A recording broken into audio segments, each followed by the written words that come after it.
After decades of making real SUVs that can actually go off-road, Land Rover's finally made something for the city, the Range Rover Evoque.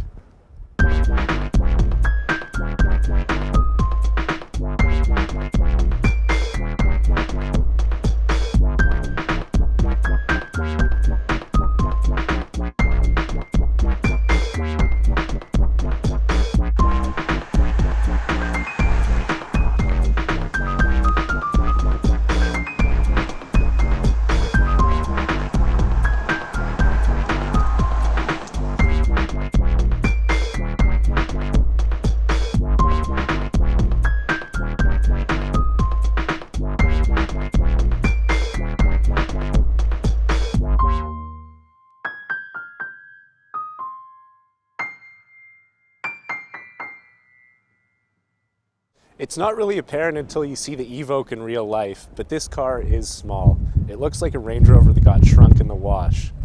The big difference here is that the Evoque is based on a car platform, rather than the rugged off-roader base used on the Range Rover and the Range Rover Sport. This is all car. It starts out as a front-wheel drive, but of course is available in all-wheel drive.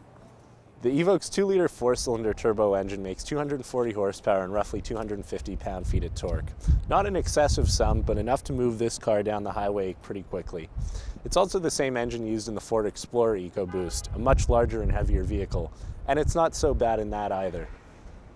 The interior of the Evoque is a lot more modern than most Range Rovers. There's no wood or excess of leather. Instead, there's some interesting fabrics and soft touch materials all along the dash, and lots of aluminum. There's also a lot of parts bin pieces plucked from other cars.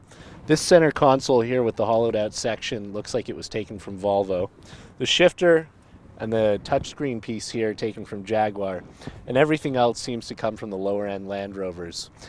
This isn't necessarily a bad thing, but it is a way to save costs, and you can definitely tell that Range Rover's done that here. On the road, the Evoque is a great car to drive, not because it's exciting, but because it's just so easy to maneuver. It's very compact, it doesn't have a large footprint, so you don't really have to sacrifice any of the luxuries or comforts of a standard Range Rover with this vehicle. Instead, you can easily parallel park, zip around in traffic, and do all the things you would want to do in a small car while still being surrounded by luxury. Starting in the $40,000 range, the Evoque is the least expensive Range Rover you can buy, and it's probably our favorite. It's definitely the most practical and the most economical, but you still don't sacrifice much in the way of luxury. On the other hand, practicality and ostentatiousness never went together, and some of the Range Rover's cachet might be lost by the cheaper model. We still love the big supercharged Range Rover with 510 horsepower, but if we had to pick one, this would be it.